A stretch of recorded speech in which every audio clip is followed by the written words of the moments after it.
Your Ford F-150 EcoBoost has a $1,400 time bomb ticking right under the hood, and the factory settings you use every single day are the ones pulling the pin. Most owners look at their digital dash, see no warning lights, and assume their truck is running flawlessly. But right now, as you sit at red lights or pull into your driveway, a silent superheated destruction is taking place inside your turbocharger system.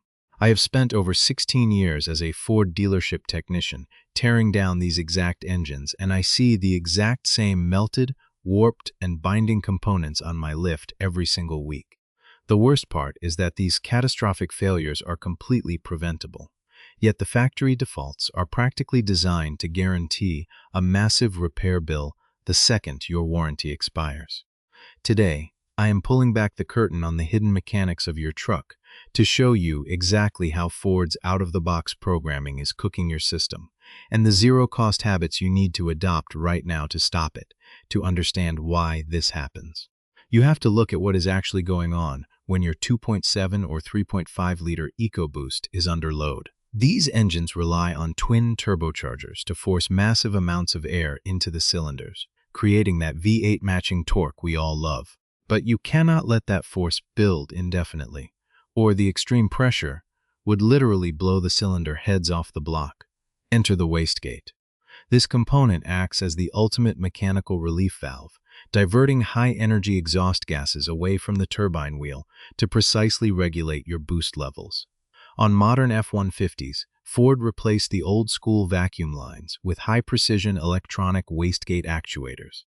These small electric motors are constantly fighting against a literal inferno, opening and closing the wastegate flapper hundreds of times during a standard commute to keep your engine in its sweet spot.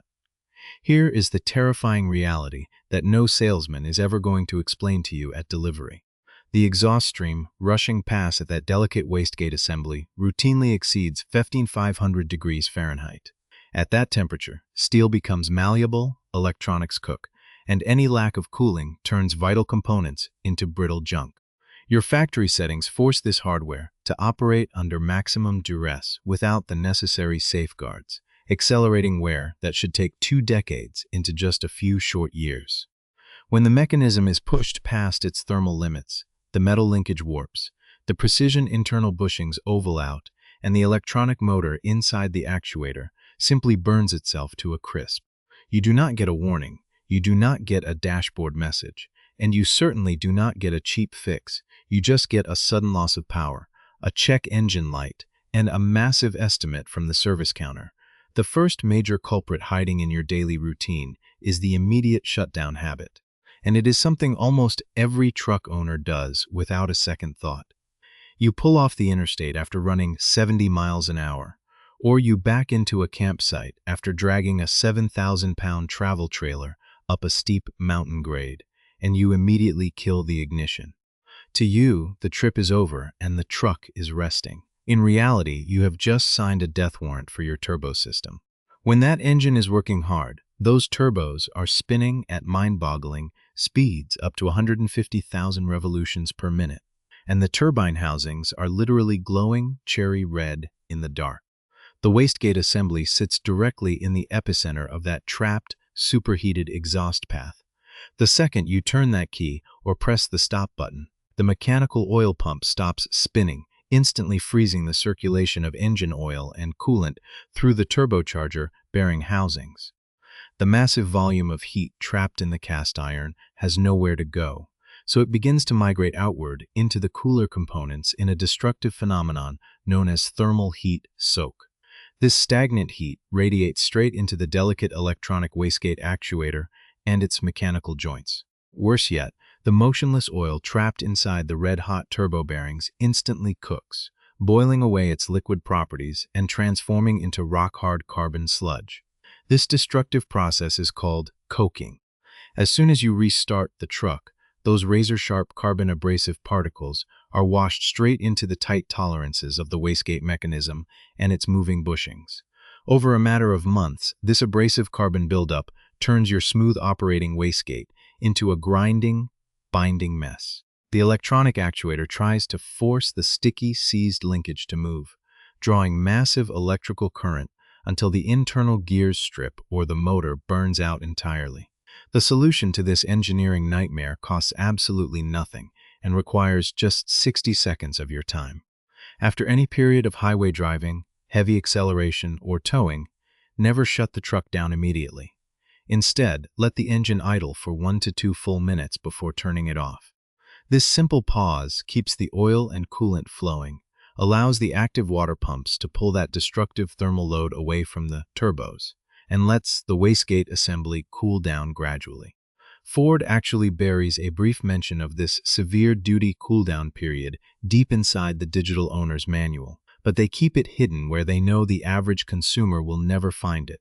The second factory setting actively punishing your hardware is the notorious auto start-stop system, a feature most owners view as a minor annoyance, but is actually a mechanical nightmare. We all know how it operates.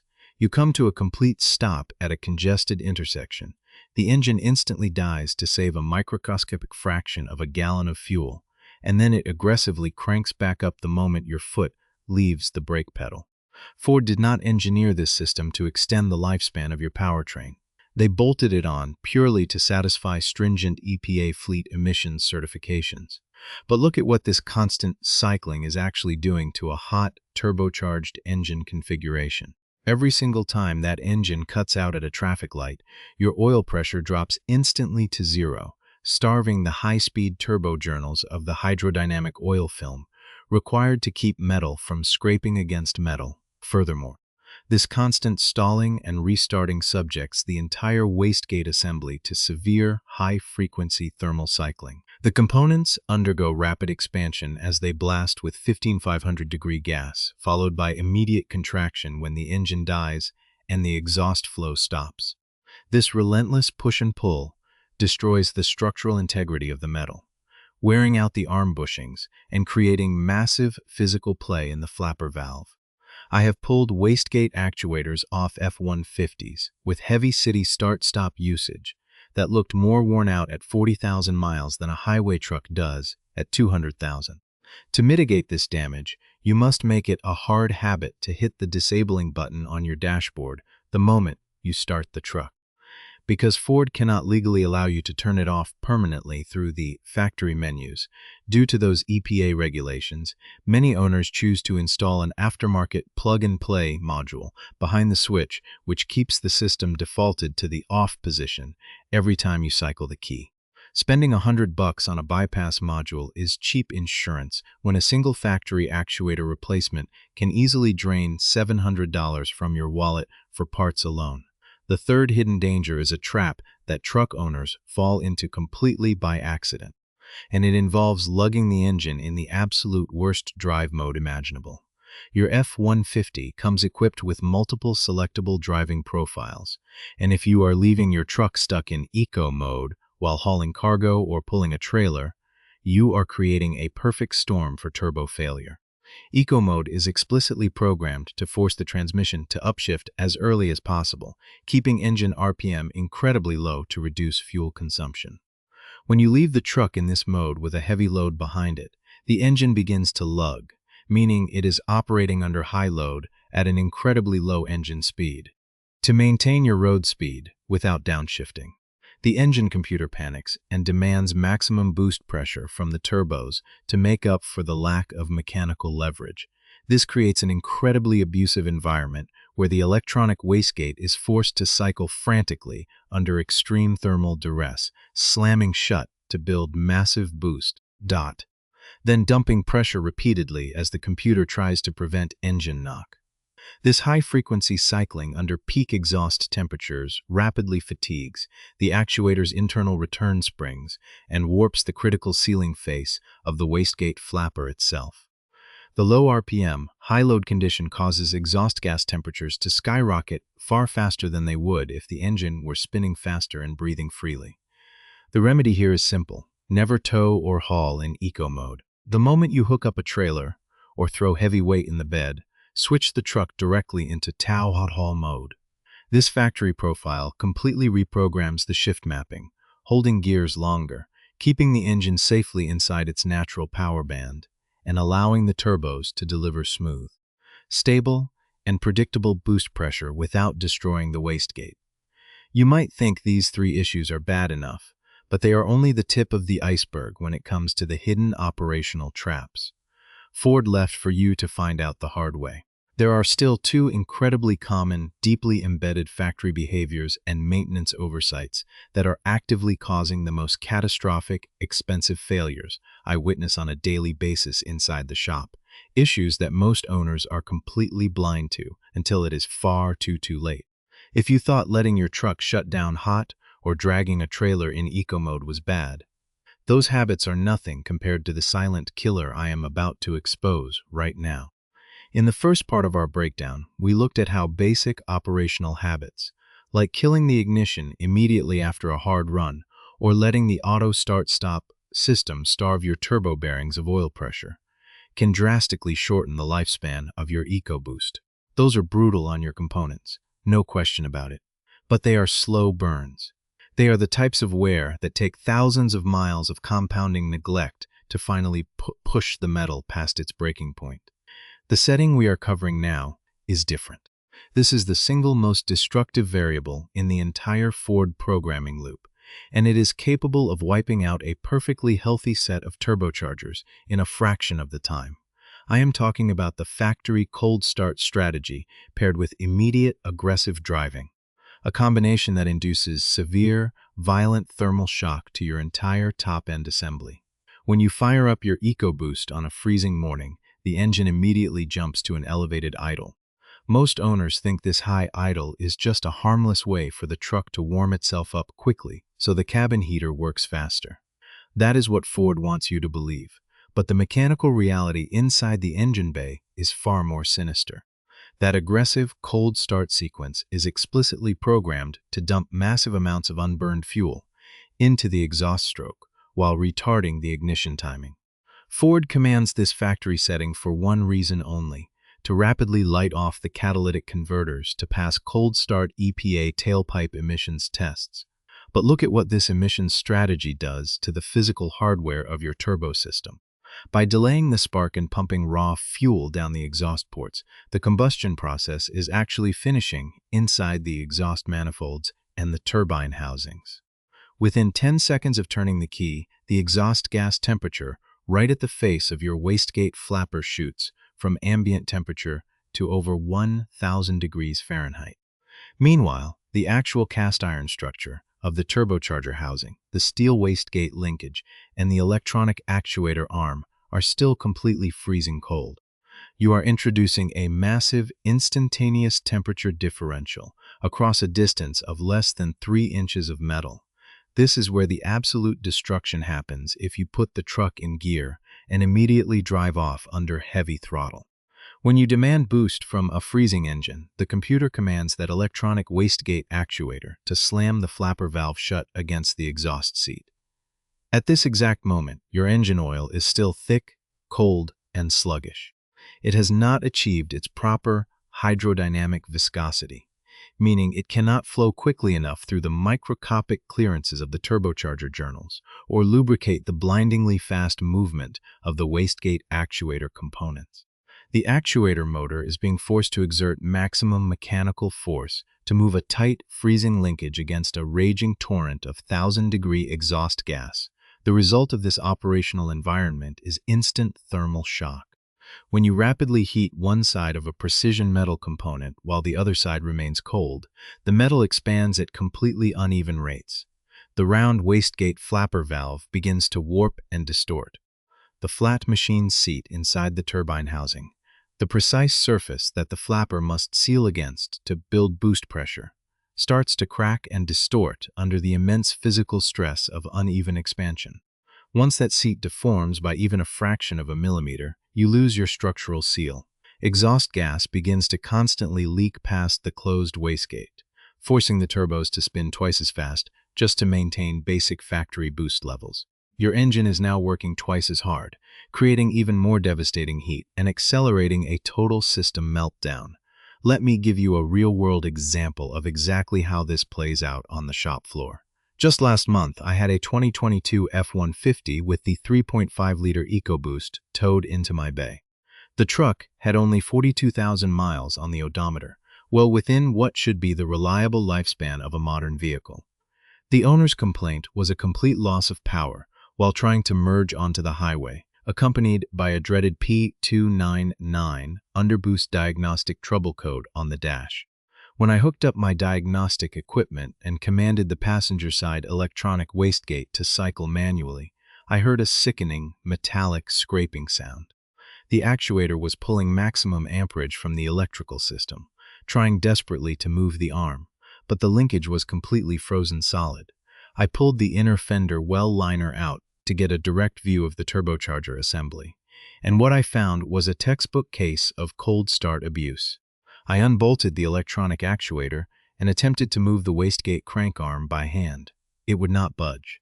I had to pull the entire turbocharger assembly off the engine block, a grueling, 6-hour job that involves draining the cooling system and fighting with rusted manifold studs, just to get it on my workbench for a full autopsy.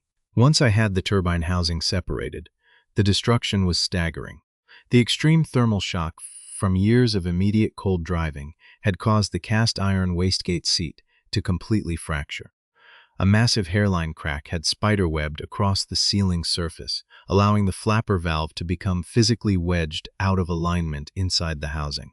The electronic actuator motor, trying to overcome that physical jam day after day, had literally melted its own internal plastic gears, trying to force the unyielding metal to move. Because Ford does not sell the internal wastegate flapper mechanism or the turbine housing as individual replacement items, the fix was not a simple $100 component. The owner had to buy a completely brand new, non-serviceable OEM factory turbocharger assembly. By the time you add up the cost of the new turbo, the specialized multi-layer steel gaskets, the fresh fluids, and the 12 hours of specialized book labor required to replace both sides, the grand total for that repair ticket smashed right past $2,400. And the absolute tragedy of that bill is that it could have been completely avoided with 5 minutes of daily patience. The expert-backed solution to bypass this engineered vulnerability is incredibly straightforward, yet it flies directly in the face of what most modern drivers do. When you start your EcoBoost on a cold morning, you must give the mechanical components time to synchronize their thermal expansion. Now, I am not telling you to let your truck sit out in the driveway idling for 20 minutes.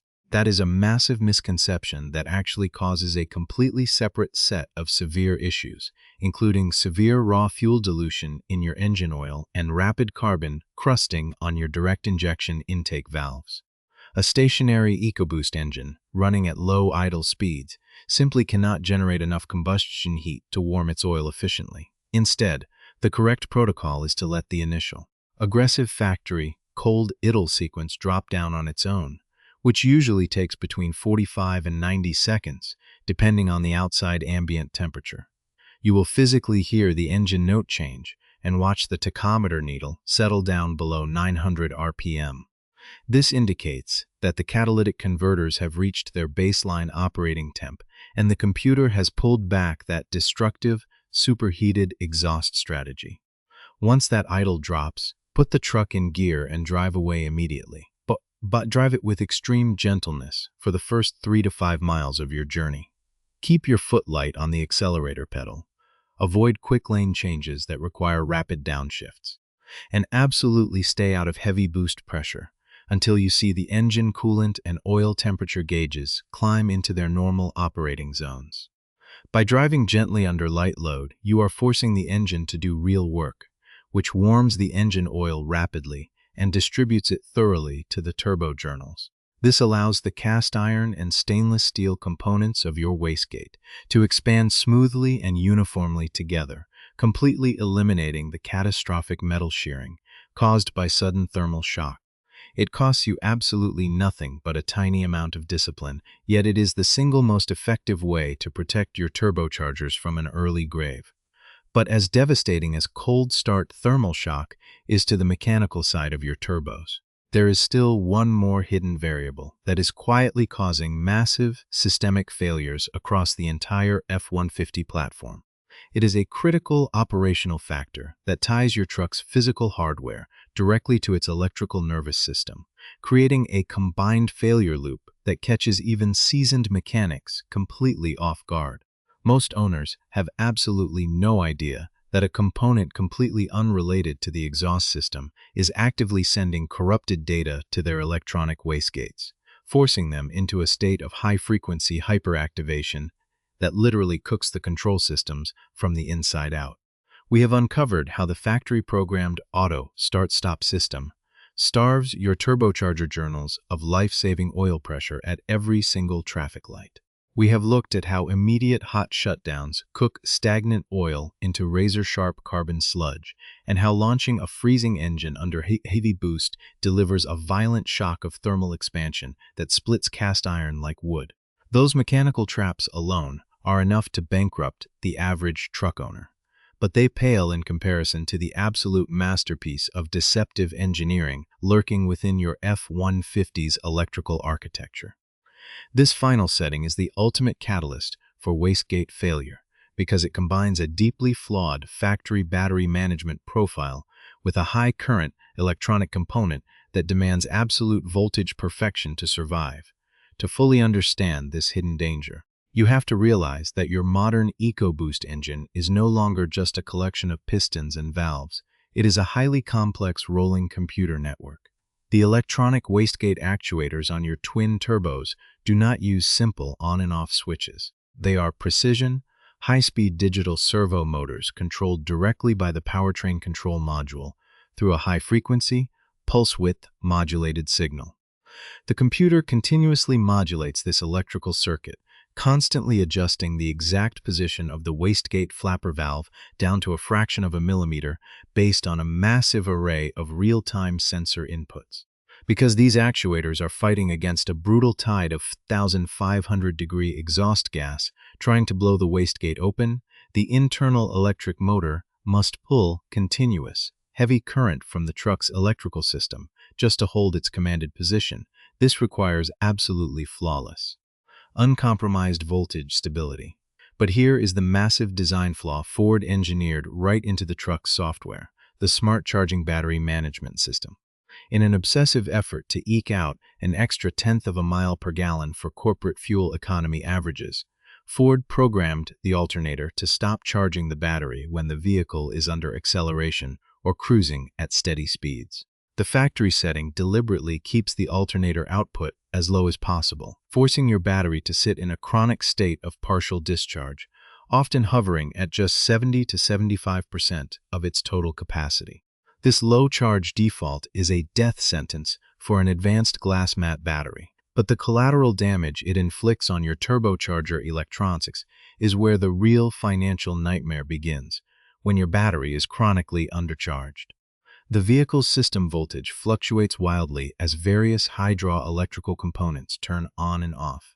When the system voltage drops even slightly below the optimal 14.2-volt baseline, the pulse width signals sent from the engine computer to your electronic wastegates become corrupted and unstable.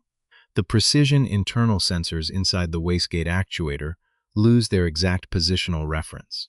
Instead of holding a smooth, rock-steady position to control boost, the actuator enters a state of high-frequency electrical hunting. The electric motor begins to microcycle, frantically overcorrecting and undercorrecting its position thousands of times a minute, vibrating the internal gear train back and forth with extreme violence. This electrical hunting creates massive internal friction, causing the actuator's electronics to generate intense internal heat on top of the blistering thermal load radiating from the exhaust manifold. This excessive heat physically bakes the internal circuit boards, hardens the precision synthetic lubricants inside the actuator casing into a sticky paste, and rapidly strips the microscopic teeth right off the internal drive gears. You do not get a battery light on your dash because the system thinks it is operating exactly as programmed. Instead, you just get a sudden catastrophic failure of the actuator motor, a truck that drops instantly into a dangerous limp home mode on the highway, and a service writer telling you that your entire turbocharger control system has burned to a crisp. When you look at all three of these factory traps together, it becomes blindingly obvious that your EcoBoost isn't failing because it is a poorly designed piece of machinery. The engine itself is an absolute powerhouse capable of extreme longevity. It is failing because a matrix of factory emissions calibrations, fuel-saving algorithms, and unpublicized operational limits are silently working in perfect harmony to destroy it from the inside out. But you do not have to sit back and wait for the check engine light to inevitably claim your savings. By synthesizing what we have uncovered today into a hard, non-negotiable daily operational strategy, you can completely insulate your vehicle from these engineered vulnerabilities.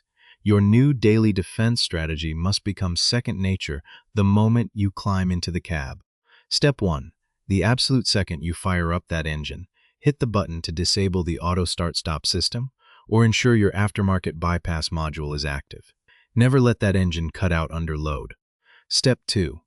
Let the initial high-idle cold start sequence settle completely before you pull out of your driveway, and commit to driving with extreme gentleness for the first 3 to 5 miles. Let your oil warm up, allow your fluids to thin out, and let the metal surfaces inside your turbo system expand evenly before you ever ask the computer for a single pound of boost pressure. Step 3. If you are hauling gear or hooking up a trailer that weighs more than 3,000 pounds, shift out of normal mode and immediately engage TOW haul mode. Never, under any circumstances, allow your engine to lug in eco mode while working. Step 4. When you reach your destination after a highway run or a heavy tow, leave the truck running. Sit in the cab, let the engine idle for 60 to 90 seconds, and let the continuous flow of fresh oil and coolant pull that devastating thermal heat soak away from your delicate wastegate components before you cut the ignition. Finally, Step 5. Completely override Ford's destructive battery profile by hooking your truck up to a dedicated AGM smart charger once a month, forcing that battery back to a true 100% state of health, ensuring your electronic actuators receive the pristine, uncompromised voltage stability they require to operate smoothly. Implementing these expert-backed adjustments takes less than 2 total minutes out of your day and costs you absolutely nothing in specialized tools or mechanical labor. It simply requires a shift in awareness and a willingness to break the destructive habits that factory programming has conditioned you to accept. If you do this, you will completely break the failure cycle, protect your turbochargers from premature thermal destruction, and keep your hard-earned money exactly where it belongs, in your wallet. If this deep dive technical insider breakdown helped you truly understand the hidden forces working inside your F-150, do me a massive favor right now. Hit that like button, smash the subscribe button, and click that notification bell so you never miss my next mechanical exposos. Drop a comment below and let me know exactly how many of these hidden factory traps you have been accidentally triggering, and share this video with every single EcoBoost owner you know before their next cold start turns into a multi-thousand-dollar trip to the dealership. Keep your oil clean, keep your voltage up, and I will see you on the next teardown.